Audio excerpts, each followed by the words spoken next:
Hello students, once again welcomes you Enjoy Chemistry with Dharmesh sir. આજનો આપણો topic છે aldehyde અને કીટોન સંયોજન, એટલે કે CHO સમૂહ ધરાવતો ઘટક અને C ડબલ બોન્ડ O સમૂહ ધરાવતા સંયોજનોની રિડક્શન પ્રક્રિયા દ્વારા આલ્કોહોલને કઈ રીતે મેળવી શકાય. રિડક્શન પ્રક્રિયા તમે આ પહેલા પણ શીખેલા છો ચેપ્ટર નંબર 11 ની અંદર. તમે જાણો છો કે રિડક્શન માટે જવાબદાર કયા ઘટકો છે.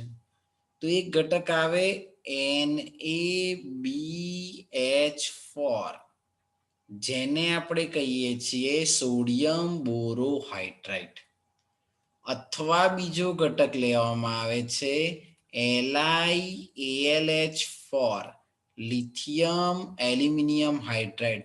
સૌથી વધુ પ્રબળ રિડક્શન કરતા લિથિયમ એલ્યુમિનિયમ હાઇડ્રેટ છે, આ વસ્તુ ધ્યાન રાખવાની. અને NaBH4 પણ એક રિડક્શન કરતા તરીકે વર્તે છે.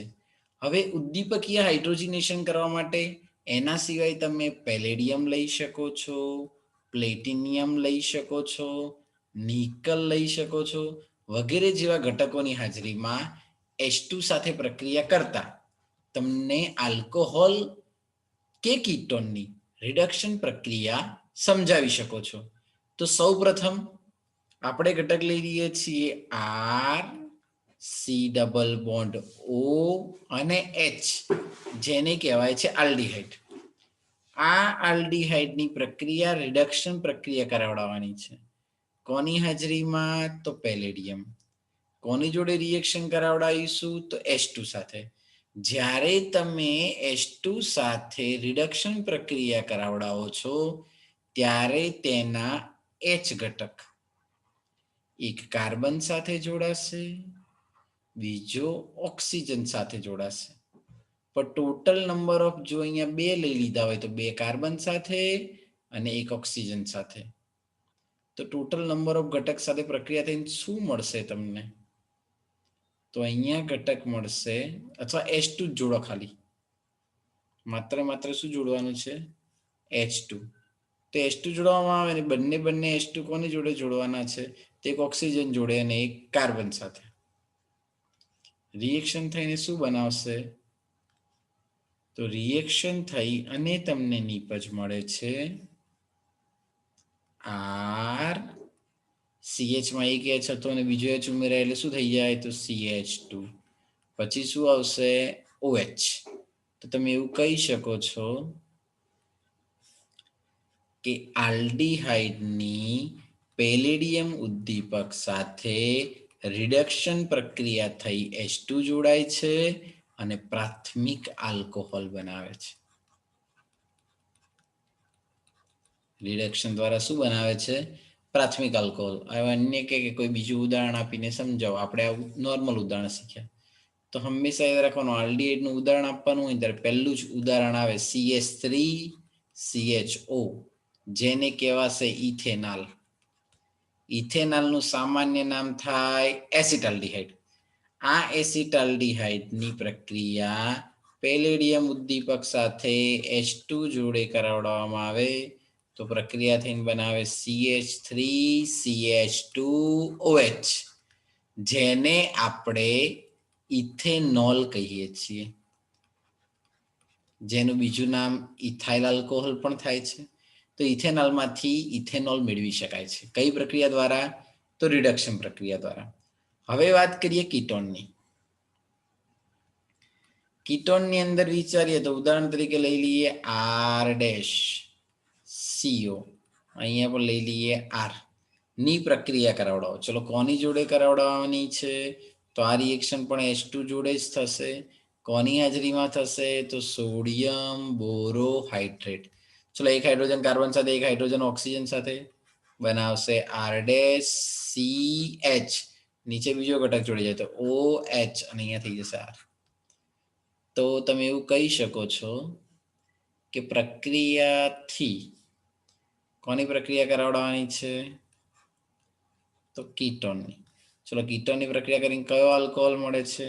તો દ્વિતીયક આલ્કોહોલ. તો કીટોનની પ્રક્રિયા કરી અને દ્વિતીયક આલ્કોહોલ મેળવી શકાય છે. ઉદાહરણ તરીકે ચલો ઘટક તરીકે અહીંયા લઈ લઈએ CH3COCH3 જેને એસિટોન સામાન્ય નામ થાય. આયુપીએસી નામ થશે પ્રોપેનોન.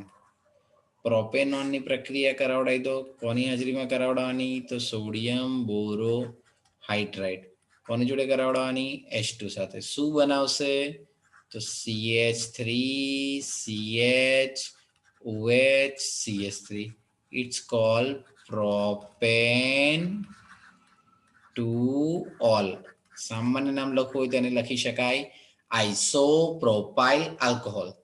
બીજું ખાસ યાદ રાખો બાળકો, આલ્ડી આપણે આ ઓલરેડી 11મા ચેપ્ટરમાં શીખેલા છે કે આલ્કોહોલની બનાવટ.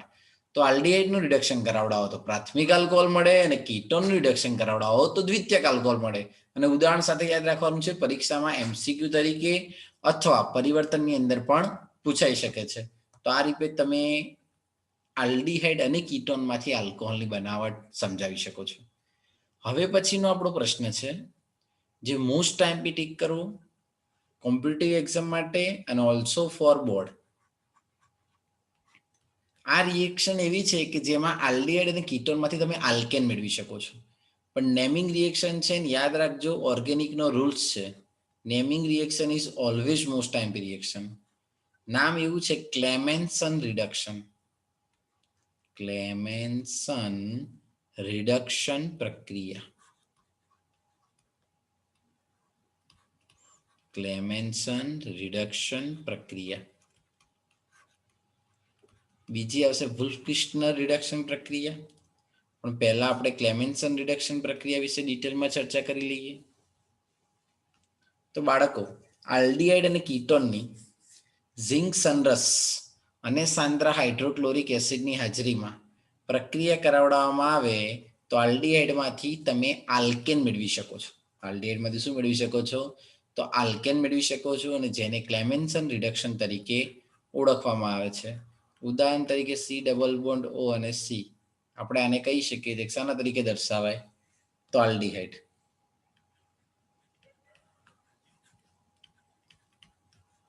આ આલ્ડીહાઇડની પ્રક્રિયા કરાવડાવવાની કોની હાજરીમાં? તો ZnHG, જેને કહેવાય ઝિંક સંરસ. બીજું શું લઈ લેવાનું? તો સાંદ્ર HCl. ચલો રિએક્શન થઈને શું મળશે? તો રિડક્શન પ્રક્રિયા થાય એટલે ઓલવેઝ H2 તો જોડાવાના જ છે. તો અહીંયા આવશે CH2. અહીંયા લખ્યા નથી પણ યાદ રાખવાનું H2 જોડાય છે. અને વત્તા 4 હાઇડ્રોજન લેવાના એટલે 2H2 લેવાના. એમાંથી એક ઓક્સિજન સાથે જોડાય એટલે દૂર થાય H2O, અને બીજા 2 હાઇડ્રોજન અહીંયા જોડાઈ જાય અને પ્રક્રિયા થઈને તમને આલ્કેન મળે. ઉદાહરણ તરીકે અહીંયા લઈ લઈએ CH3CHO. યાદ કરો CH3CHO ને આપણે શું કહેતા હતા? તો ઇથેનાલ અથવા એસિટાલ્ડીહાઇડ ની પ્રક્રિયા કરાવડાવો. કોની હાજરીમાં કરાવડાવશો? તો ઝિંક સંરસ, અને બીજો ઘટક લેવાનો છે સાંદ્ર હાઇડ્રોક્લોરિક એસિડ. ચલો પ્રક્રિયા થઈને શું બનાવશે? તો અહીંયા 4 હાઇડ્રોજન જોડાય એટલે દૂર શું થશે? તો H2O મળશે. શું? તો CH3CH3. CH3CH3 ને શાના તરીકે ઓળખવામાં આવે છે? તો ઇથેન તરીકે. સેકન્ડ વિચારવામાં આવે CH3COCH3. ચલો CH3COCH3 ને શું કહેવાશે? તો પ્રોપેનોન. અને પ્રોપેનોન ને બીજું કહેવાશે એસિટોન. ચલો કોની જોડે પ્રક્રિયા કરાવડાવવાની? તો ZnHG એટલે કે ઝિંક સંરસ. કોની હાજરીમાં? તો સાંદ્ર HCl. ચલો પ્રક્રિયા થઈને શું બનાવશે? તો ફરીથી અહીંયા દૂર થશે H2. હંમેશા યાદ રાખવાનું 4 હાઇડ્રોજન જોડે પ્રક્રિયા થાય છે. અહીંયા લખ્યા નથી પણ હંમેશા રિએક્શન કેટલા હાઇડ્રોજન સાથે થાય છે? 4. એમાંથી 2 હાઇડ્રોજન ઓક્સિજન જોડે H2O દૂર કરે. 2 હાઇડ્રોજન જે દ્વિબંધ તોડ્યા હોય તે કાર્બન સાથે જોડાઈ જાય. તો ઇથેનાલ લઈ લો તો ઇથેન મળે, અને પ્રોપેનોન લઈ લો તો પ્રોપેન મળે. તો આ રીતે તમે કહી શકો છો કે આલ્ડીહાઇડ અને કીટોનમાંથી તમે શું મેળવી શકો છો? તો આલ્કેન નિપદ મેળવી શકાય. કઈ નિપદ મેળવી શકાય છે? આલ્કેન. અને આ પ્રક્રિયાને કઈ પ્રક્રિયા કહે છે? તો ક્લેમેન્સન પ્રક્રિયા કહેવામાં આવે છે. જ્યારે પેપર ટ્વિસ્ટ થાય ને બાળકો, ત્યારે પરીક્ષામાં એટલું પૂછે કે આલ્ડીહાઇડમાંથી આલ્કેનની બનાવટ સમજાવો. એટલે મોટાભાગના ક્વેશ્ચન છોડીને આવે. જો ક્લેમેન્સન પૂછાય તો સરે કીધું જ છે કે મોસ્ટ ટાઈમ બી છે ને યાદ રહી જાય કે આલ્ડીહાઇડની ઝિંક સલ્ફર અને સાંદ્ર હાઇડ્રોક્લોરિક એસિડ સાથે પ્રક્રિયા કરાવડાવો તો તમને પ્રક્રિયા થઈ અને આલ્કેન મળે છે. પણ આ જ વસ્તુ તમને પૂછે કે ઇથેનોલમાંથી ઇથેનની બનાવટ દર્શાવતું સમીકરણ લખો તો આપણને ખબર પડવી જોઈએ કે આ ક્લેમેન્સન રિએક્શન વિશે પૂછેલું છે. હવે બીજી આવી નેમિંગ રિએક્શન છે તેનું પણ કામ સેમ જ છે. આલ્ડીહાઇડ અને કીટોનમાંથી આલ્કેન આપવાનું, પણ પ્રક્રિયા ચેન્જ થાય છે એટલે પ્રક્રિયાનું નામ પણ ચેન્જ થશે. પ્રક્રિયાનું નામ છે વુલ્ફ કિર્ચનર રિએક્શન પદ્ધતિ, એટલે કે પ્રક્રિયા વુલ્ફ કિર્ચનર રિડક્શન. વુલ્ફ કિર્ચનર રિડક્શન પ્રક્રિયા. ચલો, વુલ્ફ કિર્ચનર રિડક્શન પ્રક્રિયામાં શું થશે? તો જે થશે એ સારું જ થશે. આપણને ખબર છે કે રિડક્શન પ્રક્રિયા થાય ત્યારે બાળકો શું જોડાય? તો હાઇડ્રોજન. તો અહીં દર્શાવી શકીએ છીએ કે C∼O પ્રક્રિયા કરાવડાવવાની છે NH2NH2. It's call હાઇડ્રેઝિન. હાઇડ્રેઝિન જોડે પ્રક્રિયા કરાવીને H2O દૂર થાય છે. શું દૂર થાય છે? H2O. એટલે કે અહીંના 2 ઓક્સિજન દૂર થશે, અહીંનો 1 ઓક્સિજન અને અહીંના 2 હાઇડ્રોજન દૂર. શું થઈ ગયું? H2O. ચલો, એટલું દૂર થઈ જાય તો બચે શું? તો તમે કહી શકો છો C, પછી આવશે ડબલ બોન્ડ N અને અહીંયા કયો ઘટક આવશે? તો NH2.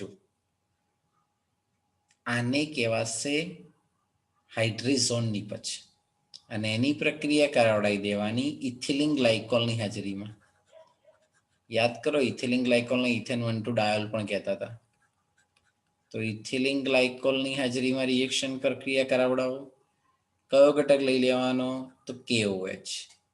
થોડી ગરમી આપી દેવાની. દૂર શું થશે? તો N2. ચલો, મળતી નીપજ શું થઈ જશે? તો CH2, એટલે કે આલ્કેન મળે છે. ઉદાહરણ તરીકે ચલો લઈએ. અહીંયા આપણે લઈ લઈએ છીએ CH3CHO, જેને આપણે કહીએ છીએ ઇથેનોલ અથવા એસિટાલ્ડીહાઇડ. ચેપ્ટરનો રૂલ્સ જ છે કે જ્યાં આલ્ડીહાઇડની વાત કરો ને ત્યાં ઇથેનોલ સમજાવો, કીટોનની વાત કરો તો પ્રોપેનોન સમજાવો. હાઇડ્રેજન સાથે પ્રક્રિયા કરાવડાવીએ તો CH3. ફરીથી જોજો બાળકો શું થયું? અહીંયાથી ઓક્સિજન ગયો ને અહીંયાથી 2 હાઇડ્રોજન ગયા. શું જોડાશે? તો CH double bond NH2. It's call acetaldehyde હાઇડ્રેઝોન.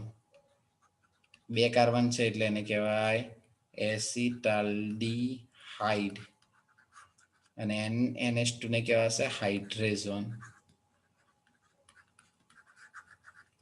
ચલો, હવે રિએક્શન થઈ અને શું મળશે? તો ફરીથી પ્રક્રિયા કરાવડાવવાની. કોની જોડે કરાવડાવવાની? તો ઇથિલિન ગ્લાયકોલ સાથે. એટલે પ્રિન્સેસ ઓફ, એટલે કે હાજરીમાં કોની? Ethylene glycol. કયો ઘટક લેવાનો?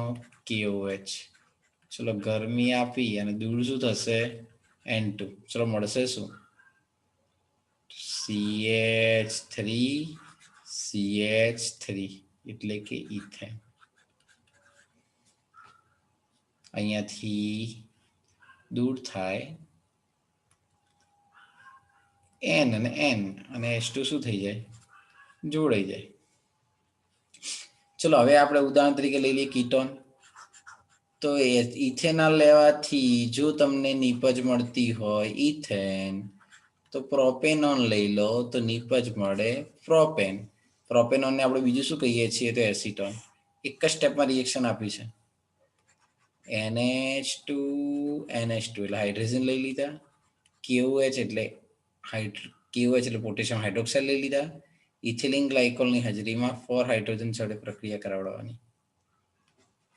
Ethylene glycol. ચલો બાળકો, દૂર શું થતું હતું? તો એક N2 દૂર થાય અને બીજા H2 દૂર થાય. કન્ફ્યુઝ ના થતા હું. આ બંને સ્ટેપ એકમાં જ લઈ લીધા એટલે H2O ને દૂર થઈ ગયા, N2 એ દૂર થઈ ગયા. તો મળશે શું? CH3CH2CH3. જેને કહેવાશે પ્રોપેનોન. શાના તરીકે ઓળખવામાં આવે છે? પ્રોપેનોન. બાળકો માઇન્ડમાં છે ને એક વસ્તુ ક્લિયર કરી લેવાની, જ્યારે પણ રિડક્શન પ્રક્રિયા થાય ને ત્યારે ઓક્સિજન દૂર થાય અને હાઇડ્રોજન જોડાય ને આલ્કેન નિપજ આપે. કોની પ્રક્રિયા કરાવવામાં આવે? તો આલ્ડીહાઇડ અને કીટોનની. કઈ પ્રક્રિયા કરાવવામાં આવે? તો રિડક્શન પ્રક્રિયા. જો વુલ્ફ-કિર્ચનર અને ક્લેમેન્સન હોય તો આલ્કેન નિપજ મળે. અને આની પહેલા જે રિડક્શન હતું, જો સોડિયમ બોરોહાઇડ્રાઇડ, લિથિયમ એલ્યુમિનિયમ હાઇડ્રાઇડ અથવા NiPT અથવા પીડીની હાજરીમાં કરાવો તો આલ્કોહોલ આપે. પણ લિથિયમ એલ્યુમિનિયમ હાઇડ્રાઇડનો ઓછો ઉપયોગ થાય છે કારણ કે તે મોંઘો પ્રક્રિયક છે. હવે એક અન્ય પ્રક્રિયા તરફ જઈએ જેનું નામ છે આલ્ડીહાઇડ સંયોજનનું ઓક્સિડેશન. ચલો રિડક્શન કરાવડાવો તો આલ્કોહોલ મળે, કાં તો આલ્કેન મળે. તો ઓક્સિડેશન કરાવડાવશું તો આપશે કાર્બોક્સિલિક એસિડ. ક્વેશ્ચનનું નામ છે આલ્ડીહાઇડ સંયોજનનું ઓક્સિડેશન. આલ્ડીહાઇડ સંયોજનનું ઓક્સિડેશન પ્રક્રિયા. આલ્ડીહાઇડ સંયોજનોની ઓક્સિડેશન પ્રક્રિયા. તો આલ્ડીહાઇડ સંયોજનોની ઓક્સિડેશન પ્રક્રિયાની અંદર યાદ શું રાખશો?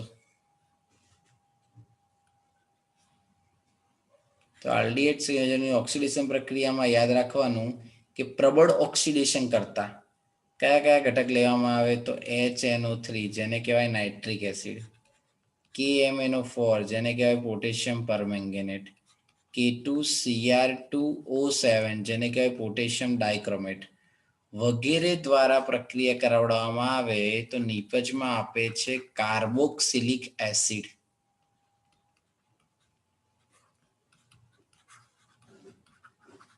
તો આલ્ડીહાઇડનું રૂપાંતર શામાં કરે છે? તો કાર્બોક્સિલિક એસિડમાં. અને મંદ ઓક્સિડેશન પ્રક્રિયા મુખ્યત્વે ટોલેન્સ અને ફેલિંગ આલ્ડીહાઇડ સંયોજનનું ઓક્સિડેશન કરશે. ફેલિંગ અને ટોલેન્સ મોસ્ટ ટાઈમથી રિએક્શન છે, પણ નેક્સ્ટ લેક્ચરમાં શીખીશું. આજે આપણે માત્ર ઓક્સિડેશન દ્વારા કમ્પ્લીટ કરીશું.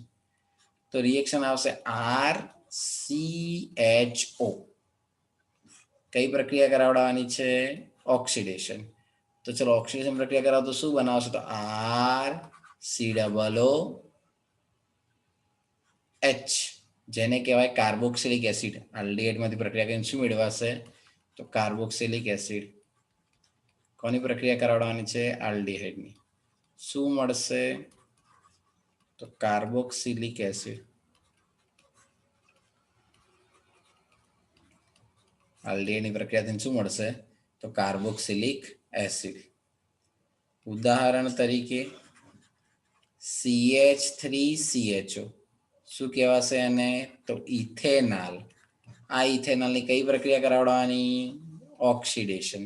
ચલો ઓક્સિડેશન પ્રક્રિયા મંદ ઓક્સિડેશન કરતાની હાજરીમાં અથવા પ્રબળ તરીકે લો તો KMNO4 K2Cr2O7 અથવા નાઇટ્રિક એસિડ શું બનાવશે? તો CH3COOH ઇથેનોઇક એસિડ અને એનું સામાન્ય નામ થાય એસિટિક એસિડ. ઇથેનોઇક એસિડ અથવા સામાન્ય નામ થશે એસિટિક એસિડ. તો આ રીતે તમે અલગ અલગ ઘટકો મેળવી શકો. તો આલ્ડીહાઇડનું ઓક્સિડેશન કરવાથી શું મળે છે? તો કાર્બોક્સિલિક એસિડ. હવે આપણે ઓક્સિડેશન પ્રક્રિયા જ શીખવાની છે, પણ કોની આવશે? તો આલ્ડીહાઇડના ઓક્સિડેશન પછી કોનું આવે? તો કીટોનનું. તો કીટોનની ઓક્સિડેશન પ્રક્રિયા. કીટોનની ઓક્સિડેશન પ્રક્રિયા. કીટોનની શું આવશે? ઓક્સિડેશન પ્રક્રિયા. ચલો યાદ રાખો, કીટોનનું ઓક્સિડેશન ઉગ્ર અને પ્રબળ ઓક્સિડેશન કરતામાં ઊંચા તાપમાને કરવામાં આવે છે. કાર્બોક્સિલિક એટલે કે ઓક્સિડેશન દરમિયાન કાર્બન કાર્બન બંધ તૂટી કાર્બોક્સિલિક એસિડનું મિશ્રણ આપે. એટલે બે ઘટકો આપે છે, જેમાં કાર્બન પરમાણુની જનક કીટોન કાર્બન પરમાણુ કરતા ઓછી હોય. જનક કાર્બન પરમાણુ કરતા કેવી હોય? ઓછી. માની લો કે અહીંયા ઘટક લઈ લઈએ, સમજજો કઈ રીતે રિએક્શન થાય છે. અહીંયા માની લો કે આપણે રિએક્શન લઈ લઈએ છીએ R, પછી અહીંયા ઘટક લઈ લઈએ CH2, પછી અહીંયા લઈ લઈએ C ડબલ બોન્ડ O, અહીંયા લઈ લઈએ CH2 અને અહીંયા લઈ લઈએ R ડેશ. તમે જાણો છો કે આને કઈ પ્રક્રિયા કહેવાશે? તો ઓક્સિડેશન પ્રક્રિયા. હવે થશે શું? તો બે રીતની શક્યતા છે. આને આપણે કહી દઈએ પહેલો કાર્બન, આને કહી દઈએ બીજો કાર્બન, આને કહી દઈએ ત્રીજો કાર્બન. તો આપણે પહેલા રિએક્શન શીખીશું ને એમાં પહેલો અને બીજા કાર્બન વચ્ચેના બંધ તોડીશું. તો પહેલા અને બીજા કાર્બન વચ્ચેના બંધ તૂટે ને તો R CH, હા, પછી બે થી તૂટી જાય છે એટલે RCOOH થઈ જાય, એટલે કાર્બોક્સિલિક એસિડ. આ બાજુ કેટલા કાર્બન છે? તો બે. તો શું બનાવશે? તો R ડેશ તો હતો જ, પછી CH2, પછી જો અહીંયાથી C ડબલ બોન્ડ O અને અહીંયા થઈ જશે OH, તો COOH નું મિશ્રણ મળે. પણ ક્યારે? કે જ્યારે પહેલા અને બીજા કાર્બન વચ્ચેના બંધ તૂટે ત્યારે. અથવા માની લો કે બીજા અને ત્રીજા વચ્ચેના બંધ તૂટે છે, તો આ બાજુ કેટલા થઈ ગયા? 3. તો અહીંયા આવશે RCH2COOH વત્તા શું દૂર થશે? તો R ડેશ COOH. તો આ કયા બંધ તૂટ્યા? તો C2 અને C3 બંધ. તો C2 અને C3 મળે તો 3 અને 2 કાર્બન મળે, અને C1 અને C2 તૂટે તો 2 અને 3 મળે, એટલે કે ઇન શોર્ટ મિશ્રણ મળે. કોનું મળશે? તો કાર્બોક્સિલિક એસિડનું. તો બાળકો આજે શીખેલી રિએક્શનો ફરીથી એકવાર યાદ કરાવી દઉં. આલ્ડીહાઇડનું રિડક્શન પ્રક્રિયા જો નિકલ પીટી અથવા પીડીની હાજરીમાં કરાવડાવો તો પ્રાથમિક આલ્કોહોલ, કીટોનની કરાવડાવો સોડિયમ બોરોહાઇડ્રેટ સાથે તો દ્વિતીયક આલ્કોહોલ. વુલ્ફ-કિર્ચનર પ્રક્રિયા લો અથવા ક્લેમેન્સન પ્રક્રિયા. ક્લેમેન્સન લો તો પ્રક્રિયક તરીકે ઝિંક સનરસ અને હાઇડ્રોક્લોરિક એસિડ આવશે. જો તમે વુલ્ફ-કિર્ચનર પ્રક્રિયા લો તો હાઇડ્રેઝિન એટલે કે NH2NH2, પછી KOH અને ઇથિલિન ગ્લાયકોલની હાજરીમાં પ્રક્રિયા કરીને આલ્કેન આપશે. જો ઇથેનોલ હોય તો ઇથેનોલ મળે, એટલે એસિટાલ્ડીહાઇડ હોય તો ઇથાઇલ આલ્કોહોલ મળે, એવું કહી શકો. અને કીટોનની અંદર એસિટોન અથવા પ્રોપેનોન નામ લઈએ યુપીએસસી, તો આ બાજુ મળશે શું? તો પ્રોપેન મળશે નિપજ તરીકે. કયો ઘટક મળશે? પ્રોપેન. ફરીથી એકવાર યાદ રાખજો, જો વુલ્ફ-કિર્ચનર અથવા ક્લેમેન્સન હોય તો આલ્કેન નિપજ આપે, એટલે આલ્ડીહાઇડ હોય તો એટલા જ કાર્બન ધરાવતો આલ્કેન, એટલે ઇથેનોલ લઈ લો તો ઇથેન, પ્રોપેનોન લઈ લો તો પ્રોપેન. આ રીતે અલગ અલગ નિપજ. ઓક્સિડેશન થાય ત્યારે કાર્બોક્સિલિક એસિડ આપે છે. કમ્પલસરી રિએક્શન 2 વાર લખી અને તૈયાર કરીશું. અને હવે પછી પાછી બીજી અગત્યની 2 કસોટી વિશે ચર્ચા કરવાની છે, ફેલિંગ અને ટોલેન્સ, પણ એ આપણે આવતા લેક્ચરમાં શીખીશું. પણ અહીંયા સુધીની રિએક્શનો પ્રોપર લખેલી હોવી જોઈએ. અને આમ છતાં તમે કોઈ ક્વેશ્ચનમાં ડાઉટ આવે છે અથવા કોઈ કન્ફ્યુઝન હોય તો તમે વોટ્સઅપમાં અથવા કોલ કરીને મેસેજ દ્વારા પૂછી શકો છો. Thank you.